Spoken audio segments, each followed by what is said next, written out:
আসসালামু আলাইকুম। গল্পের আলাপন চ্যানেলে আপনাদের স্বাগতম। পড়ছি সঙ্গিনী হৃদয়ানুভূতি, দ্বিতীয় খণ্ড, পর্ব সংখ্যা 23। লিখনীতে জান্নাতুল ফেরদৌস মিথিলা। রাত্রি খুব একটা হয়নি, এই তো সবে 9:30 বাজে। রুদ্র গটগট পায়ে বসার ঘরে ঢুকে অদূরে দৃষ্টি ফেলে মায়ের কন্দনরত মলিন মুখটা দেখতে পেয়ে বুক চিরে একটা ক্ষুদ্র নিঃশ্বাস বেরিয়ে আসে তার। রুদ্র ধীরে এগিয়ে আসে মায়ের কাছে, আলতো হাত বাড়িয়ে মায়ের মাথার উপরে চুলগুলো আলগোছে ছড়িয়ে দিয়ে বলল, এখানে বসে বসে বসে না থেকে ঘরে গিয়ে একটু রেস্ট নাও মা। জুবাইদা বেগম মাথা তুললেন, ছেলের দিকে ছলছল চোখ জোড়া নিবদ্ধ করেই তাকিয়ে রইলেন কিয়ৎক্ষণ।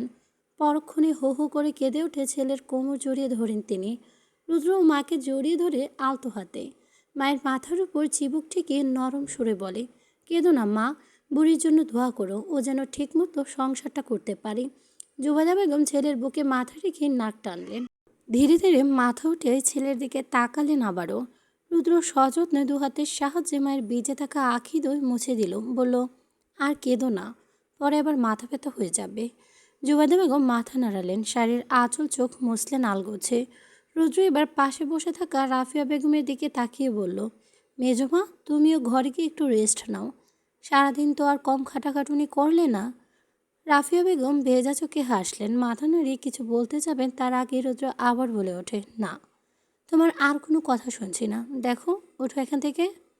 বলেই ছেলেটা রাফিয়া বেগমের হাত টেনে উঠিয়ে দেয়, তারপর তার হাত চেপে ধরে সিঁড়ি অবধি গিয়ে দিয়ে বলে, যাও, এখন আর নিচে নামার প্রয়োজন নেই। অগত্যা রুদ্র এমন জোর দেওয়া কথা এক প্রকার হার মানলেন রাফিয়া বেগম। তিনি বিমুগ্ধ নয়নে রুদ্রের দিকে তাকিয়ে আলতো করে মাথায় হাত বুলিয়ে দিলেন তারপর আর চোখে অদূরে চেয়ারে অন্যমনস্ক হয়ে বসে থাকা জুবাইদা বেগমের দিকে তাকিয়ে বললেন, মায়ের খেয়াল রাখিস বাবা। রুদ্র মেজমাকে আশ্বাস দিয়ে বলে ওঠে, তুমি চিন্তা করো না মেজমা, আমি আছি মায়ের পাশে। রুদ্রের এহেন কথা স্মিথ হাসলেন রাফিয়া বেগম। প্রিয় বান্ধবীর দিকে তাকিয়ে ফুস করে একটা নিঃশ্বাস ফেলে চলে গেলেন নিজের রুমের দিকে। তার চলে যাওয়ার পর রুদ্র ফিরে আসে মায়ের কাছে, ব্যস্ত কণ্ঠে বলে ওঠে, চলো মা, তোমায় ঘরে দিয়ে যাই। জুবাইদা বেগম দুর্বল শরীরটা খানিকটা নাড়িয়ে দুটো হাঁটু ভর দিয়ে ধীরে ধীরে চেয়ার ছেড়ে উঠে দাঁড়ান।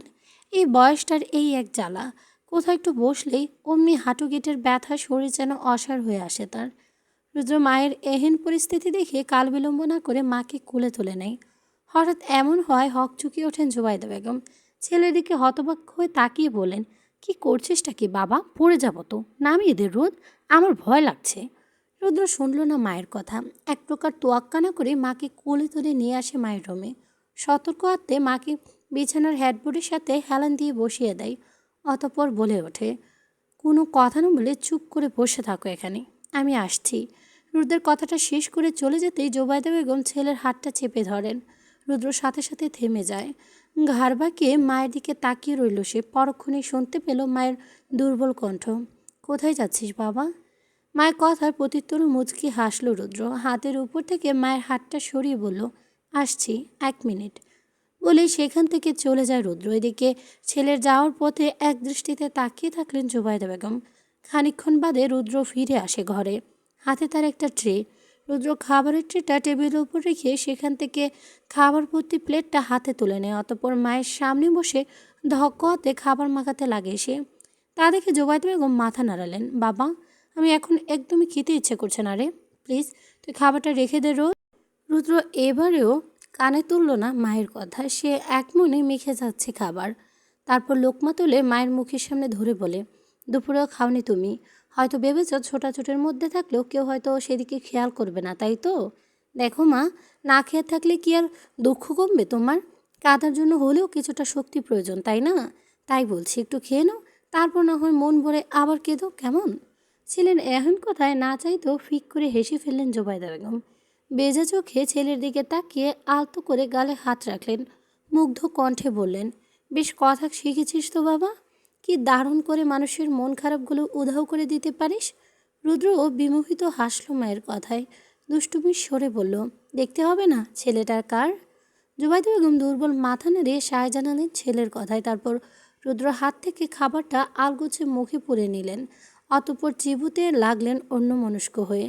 মনে মনে ভাবছেন, মেয়েটা নতুন জায়গায় ঠিকঠাক মতো মানিয়ে নিতে পারছে তো? বেশ কিছুক্ষণ পর খাওয়া শেষ হলো জুবাইদা বেগমের।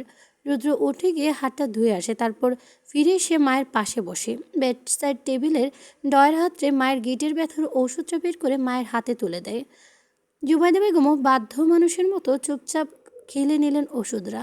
খাওয়া ওষুধ খাওয়া শেষে হাতে থাকা খালি গ্লাসটা টেবিলের উপর রাখলেন তিনি। রুদ্র এবার মাকে শুয়ে দিল বিছানায়।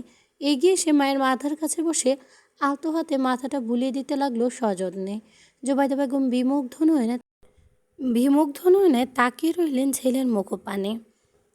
কিয়ৎক্ষণ পর আলতো করে চোখ বুজলেন তিনি। হয়তো ছেলের নেওয়া যত্নে সকল চিন্তা ছাপিয়ে একরাশ শান্তি অনুভব হচ্ছে তার। রুদ্র ততক্ষণে মায়ের পাশে বসে থাকা হাত বুলিয়ে দিল, যতক্ষণ না তার মা ঘুমিয়ে পড়ে। রাত 10টা 25। রুদ্র মাত্রই নিজের ঘরে এলো। শরীরটা তার একরাশ ক্লান্তি এসে ভর করেছে যেন। তার উপরে এমন বিদঘুটে গরমে ছেলেটা ঘেমে নিয়ে একাকার। এক্ষুনি গোসল না করে নিলেই নয়।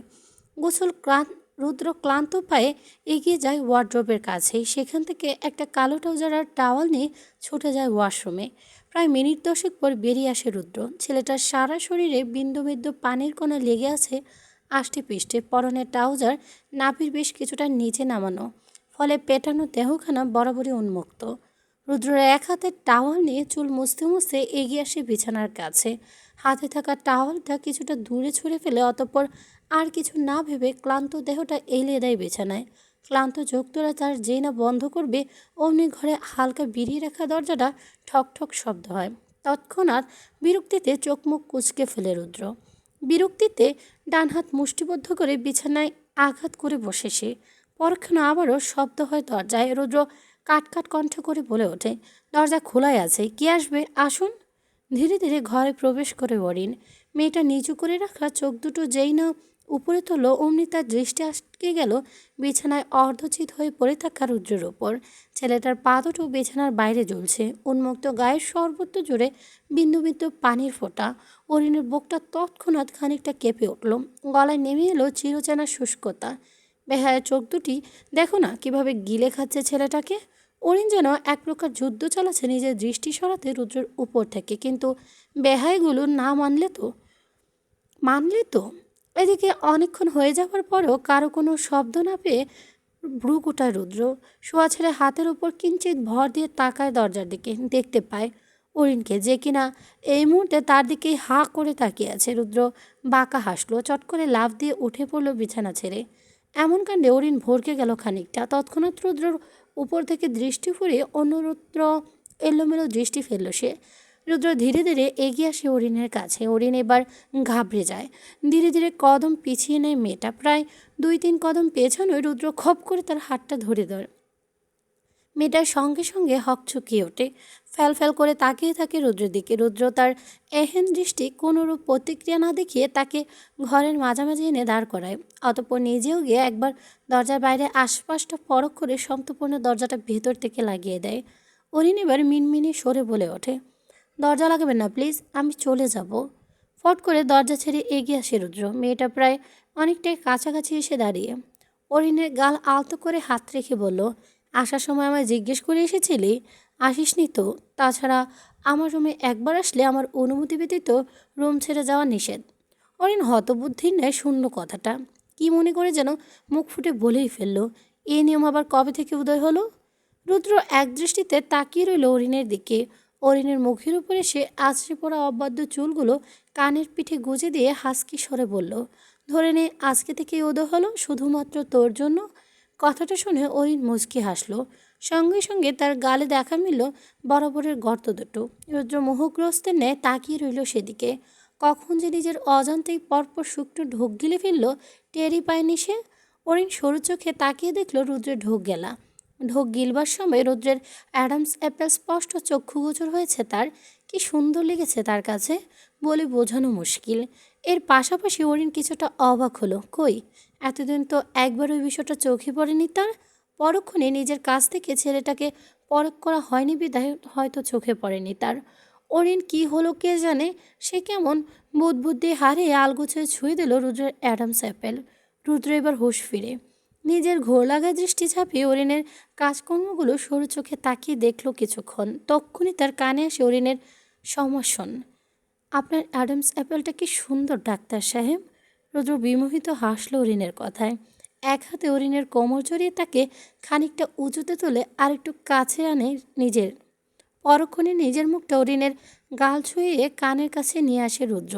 এদিকে রুদ্রের এহেন স্পর্শে সব ভুলিয়ে লজ্জায় হাঁসফাঁস করতে লাগলো অরিন।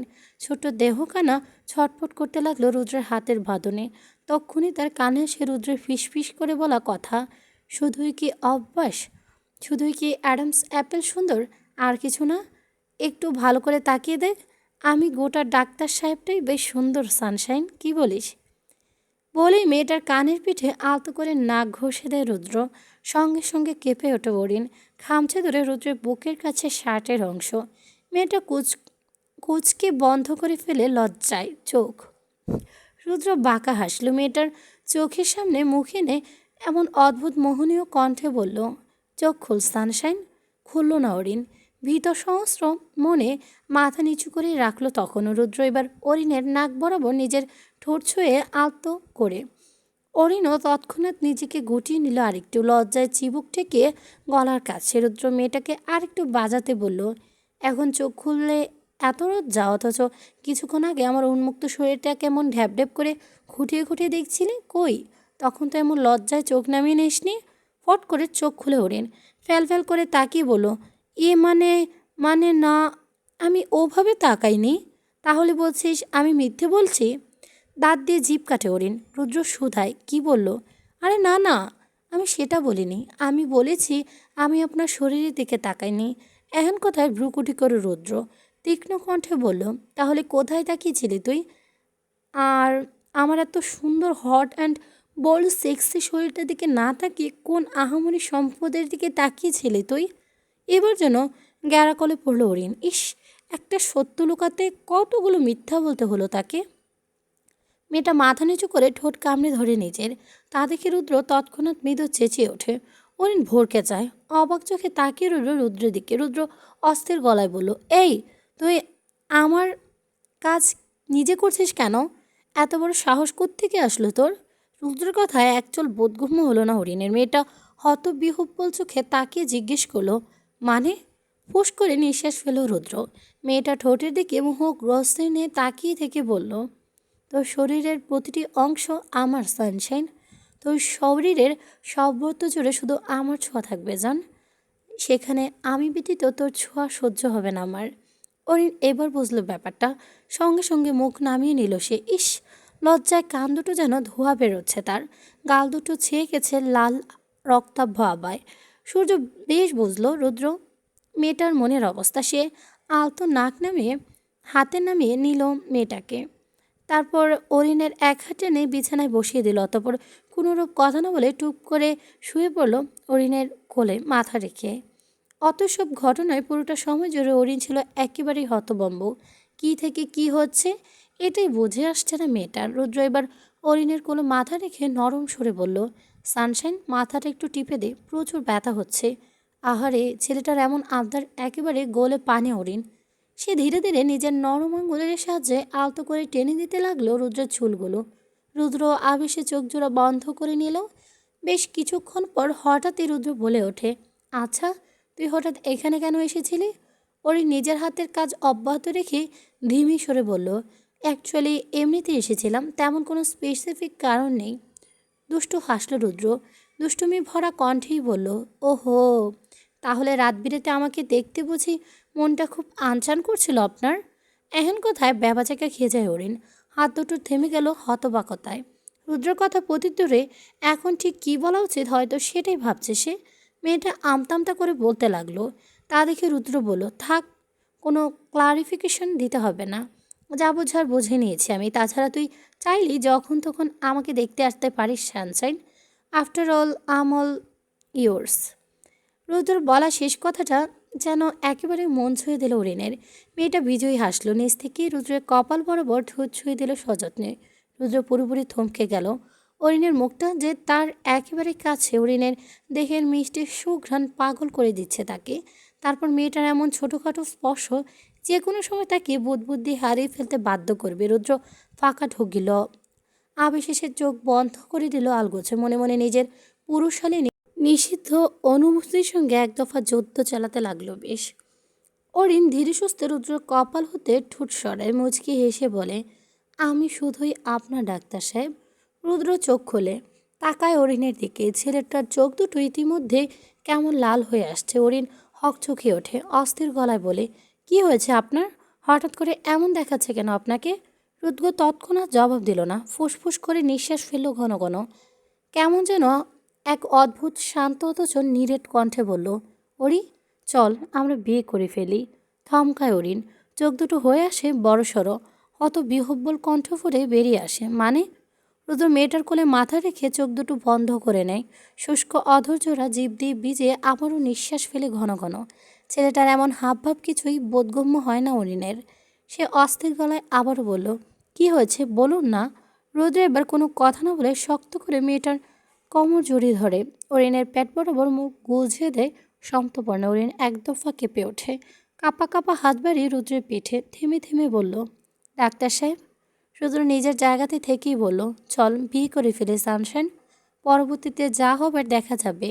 আমি তোকে ছাড়া থাকতে পারছি না রে। তোর কাছে আসলে ইচ্ছে করে তোকে আর একটু গভীরভাবে ছুঁয়ে দিতে, তোকে মন ভরে আদর করতে, ইচ্ছে করে তোকে নিজের ভালোবাসার চাদরে মুড়িয়ে রাখতে, কিন্তু এগুলো যে কিছুই করতে পারছি না আমি সানশাইন। বারে বারে আটকে যাচ্ছি অদৃশ্য এক বেড়াজালে। আমি আমি আর পারছি না রে। আমি তোকে চাই, খুব করে চাই, প্লিজ আমার হয়ে যা সানশাইন। অরিন চুপচাপ শুনল তার পাগল প্রেমিকের কথা। সে আলতো হাতে রুদ্রের পিঠে মালিশ করতে করতে বলল, এতটা অধৈর্য কবে থেকে হলেন আপনি ডাক্তার সাহেব? এতদিনও এতটা অধৈর্য দেখিনি আপনাকে। রুদ্র মুখ তুলল, অরিনের তাকিয়েই বলল, সবটাই তোর জন্য হয়েছে। এহেন কথায় অরিন যেন আকাশ থেকে পড়ল, জিজ্ঞেস করলো, আমার জন্য? রুদ্র ফটফট কণ্ঠে জবাব দেয়, তা নয়তো কি? এতদিন আমি শুধু নিজের অনুভূতির সঙ্গে এক দফা লড়াই করতাম, তখন তুই আমার বাধ্য করিসনি তোকে ভালোবাসার কথা স্বীকার করাতে, কিন্তু ওই দিন তো তোর সব কথা জুড়ে নিজের সকল নিষেধাজ্ঞা ছাপিয়ে বলেই দিলাম নিজের মনের অনুভূতিগুলো। এখন যেহেতু তুই সবটা জেনেই গেছিস, সেহেতু নিজেকে আর আটকে রেখে লাভ কি বল? তাই তো দিন দিন আমি রুদ্র কেমন অধৈর্য হচ্ছি। শেষ কথাটা মিকি গাল ফুলিয়ে বলল রুদ্র। তা দেখে সিরিয়াস মোড়েও যেন হাসি কুটি কুটি খাওয়ার মতো অবস্থা অরিনের। মেয়েটা হাসতে হাসতে বিছানায় গা এলে দিল আলগোছে। রুদ্র এবার আর চোখে মেয়েটার হাসির দিকে তাকিয়ে পরক্ষণে দৃষ্টি সরিয়ে ফেলে বিড়বিড় করে বলে ওঠে, never show your weakness to you anyone. এইটা পর্ব ২৪। হাসি থামা না জান বাচ্চা, তোর গালের গর্ত দুটো যায় আমায় ভীষণ টানছে। হাসির মধ্যে রুদ্রের এখন কথায় চট করে হাসি মুখটা থমথমে হয়ে আসে অরিনের। চোখ দুটো হয়ে আসে সরু। সে তৎক্ষণাৎ বিছানা ছেড়ে উঠতে নিলে আবারও তার হাতের কোনোই চেপে বিছানায় শুয়ে দেয় রুদ্র। পরক্ষণে নিজেও বিছানায় গা এলিয়ে দেয়, মেয়েটার দিকে এক দৃষ্টিতে তাকিয়ে থাকে। অরিন কপট রাগ দেখায়, মেয়েকে গাল ফুলিয়ে বলে, আপনি একটা জাতা ডাক্তার সাহেব, খালি আমায় লজ্জা দেবার পায়তারা খুঁজেন সব সময়। প্রেয়সীর এমন গাল ফুলানো কথাবার্তায় মুচকি হাসে রুদ্র। অরিনের কাছে আরেকটু এগিয়ে আসতে নিয়ে আবারও কি একটা মনে করে পিছিয়ে গেল সে। অরিন সন্দিগ্ধ চোখে তাকিয়ে রইল রুদ্রের দিকে। কিছু বলবে তার পূর্বেই রুদ্র বলে, তোকে ভালোবাসি সানশাইন। তোর সব মান অভিমান লজ্জা সবটাকে ভালোবাসি। তুই আমার মনের বাগানে ফুটে ওঠা একমাত্র পবিত্র ফুল। তোকে কিভাবে বিয়ের আগেই গভীরভাবে ছুঁয়ে দিয়ে অপবিত্র করি বলতো? এটা যে আমার দ্বারা সম্ভব নয়। কিন্তু আমার এই হৃদয়টা না একদমই কথা শোনে না, জানিস? তুই যতবার আমার সামনে আসিস ঠিক ততবার তোকে গভীরভাবে ছুঁয়ে দেওয়ার ইচ্ছা জাগে এই মনে। খুব কষ্ট হয় নিজেকে সামলাতে সানশাইন, খুব কষ্ট হয়। চোখে মুখে একরাশ মায়া টেনে কথাগুলো বলে থামল রুদ্র। তারপর একটা দীর্ঘ নিঃশ্বাস ফেলে শোয়া ছেড়ে উঠে বসে। অরিন এতক্ষণ তীব্র মনোযোগ দিয়ে রুদ্রের কথা শুনছিল। কথাগুলো শুনতে শুনতে বেচারার চোখ দুটো কৌটোর থেকে কখন ভরে এসেছে টেরই পায়নি সে। রুদ্র খাটের উপর দুহাত ভর করে মাথা নিচু করে বলল, ঘরে যা জান বাচ্চা। আরেকটা কথা, এমন হুটহাট আমান করে আসিস না সানশাইন, আর বিশেষ করে রাতে। অরিন ধীরে ধীরে উঠে বসে আলতো করে গায়ের ওড়নাটা মাথায় ঠেকিয়ে উঠে দাঁড়ায়। তারপর রুদ্রের দিকে না তাকিয়ে ক্ষুদ্র একটা নিঃশ্বাস ফেলে বলে, ঠিক আছে তাই হবে। অরিন ধীর পায়ে চলে যায় রুম ছেড়ে। তার প্রস্থানের পরপরই রুদ্র মাথা তুলে, ইস, আর খানিকটা আগে মাথাটা তুললে হয়তো তার এমন রক্তবর্ণ আখিত স্পষ্ট চক্ষুগোচর হতো অরিনের। যাকগে, একদিক থেকে ভালোই হয়েছে বটে, কেননা ছেলেটার এমন দৃষ্টি দেখলে মেয়েটাও ছটফটিয়ে উঠত মুহূর্তে। পূব আকাশে ঝলমলে রুদ্রে তেজে ইতিমধ্যেই উত্তপ্ত ধরিনি, অথচ সময়টা কিন্তু সকালের। বাড়ির গৃহিণীরা সবাই কেমন মনমরা হয়ে এটা সেটা করে যাচ্ছে। জোবাইদা বেগম আধরের মুখে তরকারির পাতিলে খুন্তি নাড়ছেন, রাফিয়া বেগম শরীরের সাথে টেবিল গোছাচ্ছে শশীর সাথে। অন্যদিকে রাইসা বেগম মাইমুনা বেগমের সাথে রুটি বেলছেন। কাজের ফাঁকে ফাঁকে রাইসা বেগম টুকটাক কথাবার্তা চলছে, কিন্তু এই মানুষটা আবার বেশিক্ষণ চুপ থাকতে পারে না। যদিও এটা তার বিশেষ একটা গুণ। পাশ থেকে মাইমুনা হাসান কি যেন একটা খুঁটাখুটি করছিলেন, তখনই আমিনা বেগম রসুই করে ঢোকেন। পান খাওয়া দাল বের করে খানিকটা হেসে বলেন, বড় বউ, একখান কথা কইতে আইছিলাম। জুবাইদা বেগম হাতের কাজে খানিকটা অব্যাহত দিয়ে পেছনে তাকান। আমিনা বেগমের দিকে তাকিয়ে মৃদু হেসে বলেন, জি চাচি, বলুন কি বলবেন।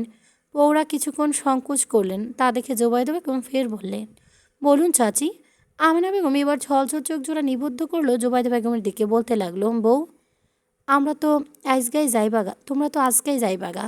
তাই আমি কইতাছিলাম কি, একবার যদি ওই বাড়িতে গিয়া তোমার শাশি শাশুড়ি দেখাইতা, তাইলেই বহুত ভালা হইতো। মেয়ের অবস্থা বেশি ভালা না, বিছানা লইয়া লইছে হেই কবে তোমরা আইসো শুননা পর থেকে থেকেই তোমাকেও এক পলক দেখতে চাইছে। যদি তোমরা একটুখানি শেষ দেখা দেখাইতা হেতিরে, তাইলে ভালা হইত। শত হইল বেডি তো বেডির চাপে ধরছে। শেষের কথা শুনে খানিকটা আটকে ওঠেন রাফিয়া বেগম। টেবিল গুছিয়ে এসে সেই কখন থেকে আমেনা বেগমের পেছনে দাঁড়িয়ে চুপচাপ সবটা শুনছিলেন তিনি, কিন্তু শেষ কথাটা বড্ড কষ্ট লাগলো তার। তিনি আহত গলায় বলেন, না চাচি, এভাবে বলবেন না। আল্লাহ এভাবে কাউকে তার পাপের শাস্তি না দিক। মানুষটা যেমনই হোক, আল্লাহ যেন তাকে শেফা দান করে। আমেনা বেগম হালকা মাথা দুলালেন। মলিন হওয়া শাড়িটা তুলে চোখ মুছে নিয়ে বললেন, শুধু কি বলি গো বউ, হেতি যে কিচ্ছা কাহিনী করছে তোমার শাশুড়ির লগে, তার লাইগা হইল হে এখন বেজায় আফসোস হয়।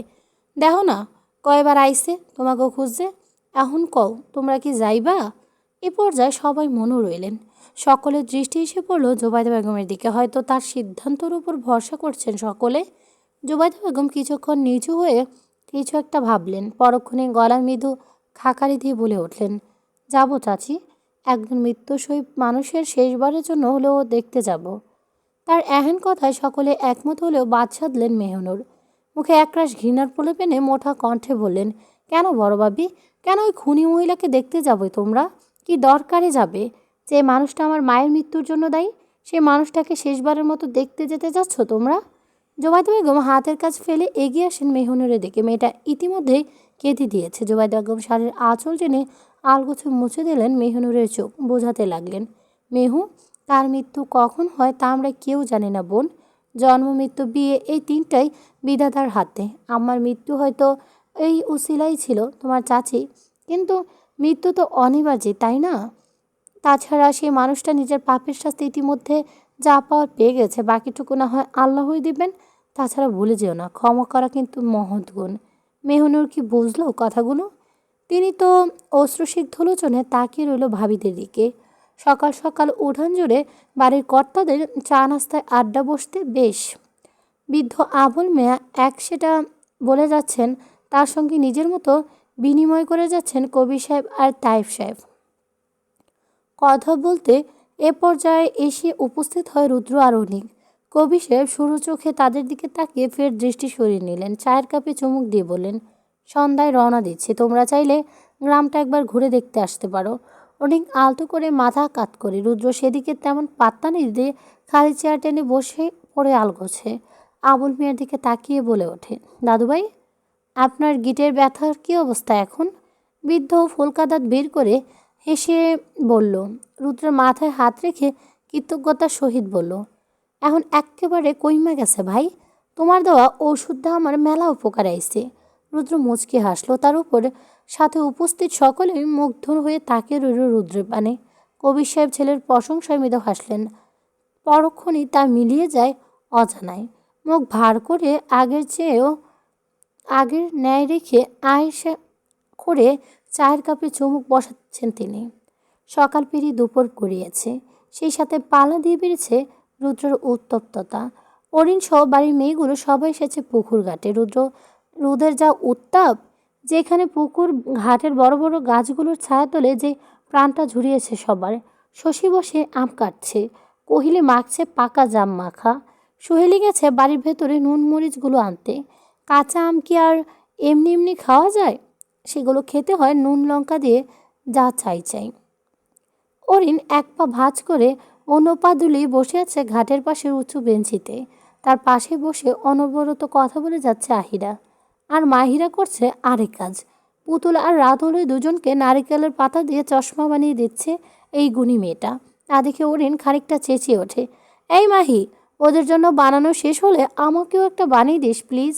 মাহি তাকায় অরিনের দিকে, মৃদু হেসে বলে, আচ্ছা।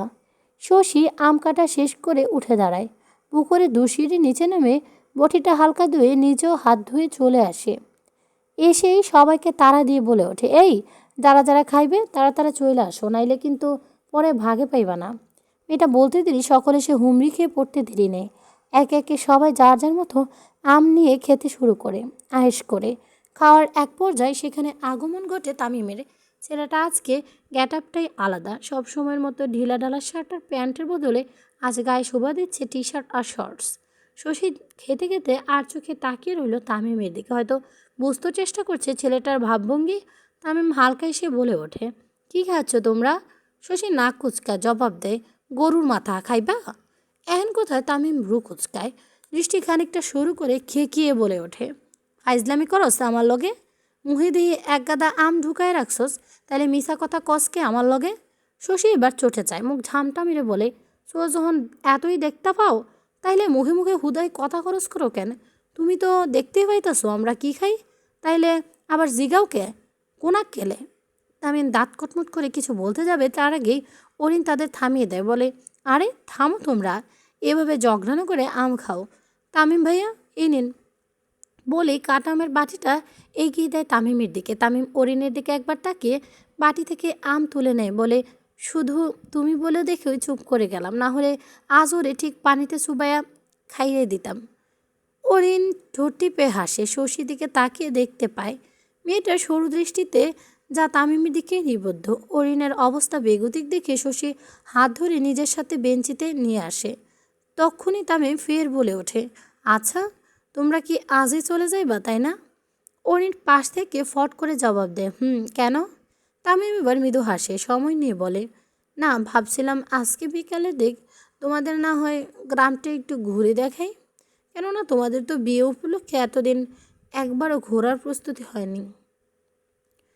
তাই বলছিলাম তোমরা যদি চাও তাহলে আমি আজ না হয় আশপাশটা একটু ঘুরে দেখলে। তামিম কথাটা বেশ মনে ধরলো সকলে। ঠিক তখন তো বিয়ের জন্য তারা ছিল, কোথাও ঘুরতে অবধি গেল না। অরিন চুপ করে রইল। পাশ থেকে কুইলি উচ্ছ্বাসিত কণ্ঠে বলল, হ্যাঁ অবশ্যই, আজকে তাহলে গ্রামটা ঘুরে আসি সবাই। কী বলিস তোরা? অগত্যা সকলেই অবশেষে রাজি হলো প্রস্তাবে। অরিনও খানিকটা দেলোমনে করে শশীর চাপাচাপি পরে অবশেষে রাজি হলো। তা দেখে তামিমের ঠোঁটের কোণে বক্র হাসি ফুটে ওঠে। কে জানে আবার কি হতে চলেছে তার মনে। কিছুক্ষণ পরে রিমি কোথা থেকে যেন ছুটে আসে সকলের মাঝে। এসেই দুহাঁটুতে ভর দিয়ে হাঁপাতে থাকে মেয়েটা। অরিন এগিয়ে সে মেয়েটার কাঁধে হাত রেখে জিজ্ঞেস করে, কি হয়েছে রিমু, এভাবে হাঁপাচ্ছ কেন? রিমি সময় নিয়ে স্বাভাবিক হতে, তারপর থেমে থেমে বলে, অরিপু তোমায় ছোটো মামি ডাকছে ছাদে চিরকোঠার গড়ে, একটু তাড়াতাড়ি যেতে বলেছে তোমায়। অরিন মাথা নাড়িয়ে সায় জানায় রিমির কথায়, তারপর হাতে থাকা আমটা খেতে খেতেই চলে যায় বাড়ির ভেতরে। পেছন থেকে অবশ্য কেউ একজন নিষ্পলক চোখে তাকিয়ে রইল তার দিকে। ছোটো মা, ও ছোটো মা, কোথায় তুমি? ছাদে সে এক প্রকার হাঁক ছুটছে অরিন, কিন্তু আশপাশ থেকে কোনোরূপ প্রত্যুত্তর আসে না তার ছোট্ট মার। অরিন খেতে খেতে চিলেকোঠার ঘরের দিকে যায়। বেরিয়ে রাখা দরজার সামান্য ঠেলে দিতে ভেতর থেকে একজোড়া পুরুষালী হাত এসে টেনে নেয় মেয়েটাকে। অরিন ভরকায়। ঘটনার আস্মিকতায় হকচুকে ওঠে মেয়েটা।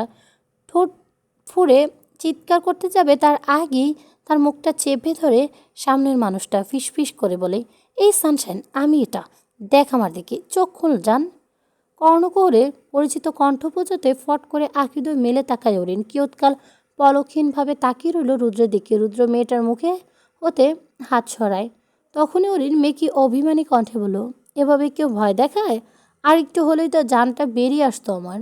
চট করে হৃদয়ের মাঝে গুটি কয়েক ভাঁজ পড়ল রুদ্রে। গম্ভীর কণ্ঠে শোধায় সে, জান বেরিয়ে আসবে মানে? আমি বেঁচে থাকতে এই কথা মুখে আসে কেন তোর? অরিন হতবিহ্বল হয়ে দাঁড়িয়ে রইল। ছেলেটাকে সে বলল কি আর ছেলেটা বুঝলো কি? অরিন শুধরে দিয়ে বলল, না, আমি এভাবে বলতে চাইনি আসলে। হয়েছে, থাম। আর কোনোদিন যেন এসব ফালতু কথা মুখে না আসে তোর, ওকে? তৎক্ষণাৎ মাথা জাঁকায় অরিন। স্বস্তির একখানা নিঃশ্বাস ফেলে যেই না চলে নেবে অমনি তার দু হাতের মাঝে আটকে ফেলে রুদ্র বলে ওঠে, তোকে আমি যেতে বলেছি? অরিন মাথা নেড়িয়ে না জানায়। রুদ্র ফের বলে, তাহলে? অরিন নির্বিকার হয়ে দাঁড়িয়ে রইল জড়সড়ভাবে। রুদ্র খানিকটা এগিয়ে এসে মেয়েটার ঘমার্ত ললাটে আলতো করে চুমু এঁকে দেয়। তারপর মেয়েটার চোয়ালে আলতো করে ধরে উঁচুতে তুলে বলল, বিকেলে কোথাও যাওয়ার প্রয়োজন নেই জান। সবাই গেলেও তুই বাড়িতে থাকিস, কেমন? আমি তোকে ঢাকায় নিয়ে গিয়ে ঘুরিয়ে আনবো, ঠিক আছে? অরিন ওপর নিচ মাথা দুলায়। তা দেখে রুদ্র মুচকি হাসল। কিছু একটা মনে পড়ার ভঙ্গিতে বলল, আর হ্যাঁ, কোন ছেলের সাথে হেসে হেসে কথা বলার দরকার নেই সানশাইন। এই ওয়েট, হেসে হেসে কথা বলা কি? কোনো ছেলের সাথে কথা বলাই প্রয়োজন নেই, ওকে? কেউ কথা বলতে এলে জাস্ট ইগনোর করে দিবি। Got it Sunshine?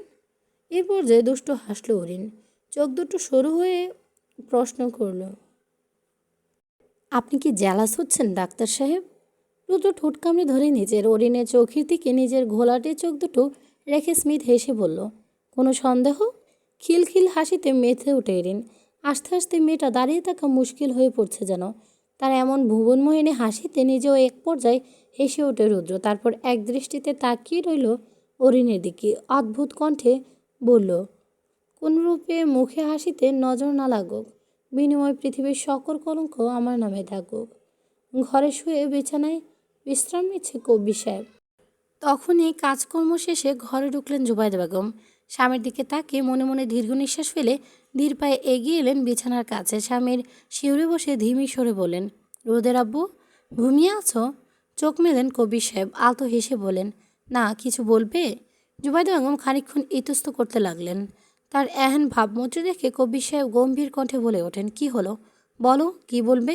Zubaida Begum ফুঁস করে নিঃশ্বাস ফেলেন। মনে একরাশ সাহস সঞ্চার করে বলেন, আমি না, আসলে আমরা সবাই যাচ্ছিলাম যদি একবার ও বাড়িতে গিয়ে চাচিকে। কথাটা শেষ করবার আগে হাত বাড়িয়ে থামিয়ে দিলেন কবির সাহেব। মুখভঙ্গি আরেকটু শক্ত করে নিলেন মুহূর্তে।